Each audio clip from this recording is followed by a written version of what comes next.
నమస్కారం. జై శ్రీమన్నారాయణ. అడ్డంకులను తొలగించవచ్చు కదా. మన జీవితంలో భగవంతుడు ఈ పని చేసి పెట్టవచ్చు కదా, అది మన వల్ల కావట్లేదు, ఆ పని మనం సాధించలేకపోతున్నాం, సాధించగలిగితే సాధించేవాళ్ళం, చేయలేకపోతున్నాం అనుకుంటూ ఉంటాం. అలాగే కుటుంబంలో ఎవరికైనా అనారోగ్యం వస్తే, వాళ్ళ అనారోగ్యంతో బాధపడుతుంటే ఎలాగైనా కాపాడాలి. ఆయన ఒకదాని తర్వాత ఇంకోటి ఏదో ఒక జబ్బులో పడుతున్నాడు, బాధపడుతున్నాడు, ఆయన ఎలాగైనా దాని నుంచి బయటపడేయాలి.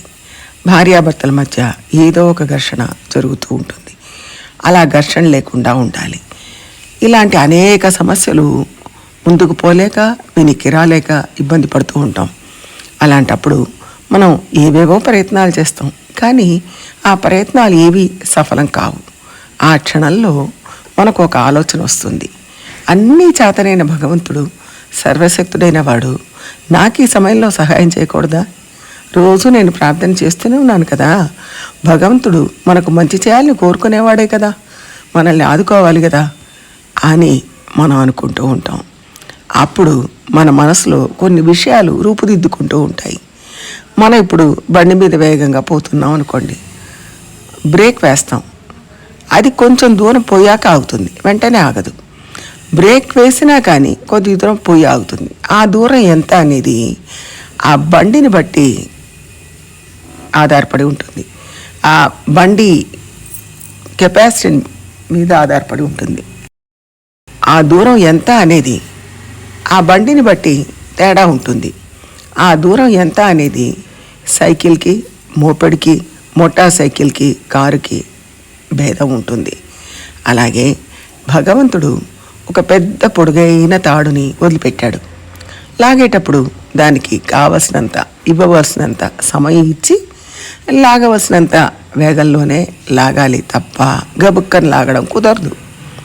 అది ఒక్కోసారి రోజులు కావచ్చు, నెలలు కావచ్చు, సంవత్సరాలు కూడా కావచ్చు.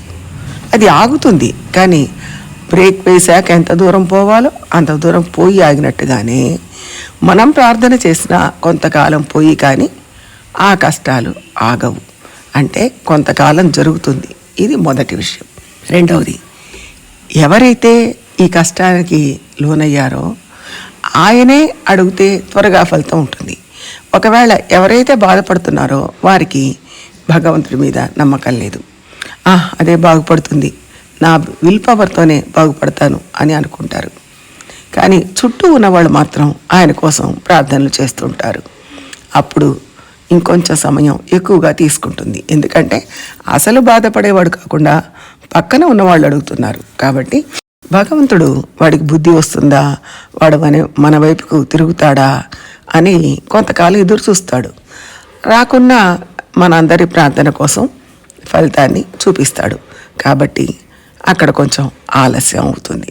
ఇక మూడో విషయం, మనం ఇంకొకళ్ళ కోసం ప్రార్థన చేస్తున్నాం, దానికోసం మనం ఏమైనా త్యాగం చేశామా అని ప్రశ్నించుకోవాలి. నేను ఏది వదులుకోను, నేను ఉన్నట్టే ఉంటాను, కానీ నేను కోరుకున్న కోరిక తీరాలి. ఆయనకు ఎవరైతే కుటుంబంలో అనారోగ్యంతో బాధపడుతున్నారో వాళ్ళకి ఆరోగ్యం కూర్చబడాలి అని అనుకుంటాం, కానీ అది ఉపయోగపడదు. మనలో ఉన్న దోషం ఏదైనా ఒకటి మనం తొలగించుకోవాలి. మనకు ఒక చెడు అలవాటు ఉంది, పనికిరాని అలవాటు ఉంది, దాన్ని మనం వదిలేయాలి. మనకు చేతనైతే మనం మంచి అలవాట్లు పెంచుకోవాలి, మంచి మనసు కలిగి ఉండాలి.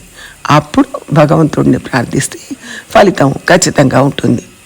కానీ దానికి ముందు మనలో లోపం లేకుండా ఉండాలి, దోషం లేకుండా ఉండాలి.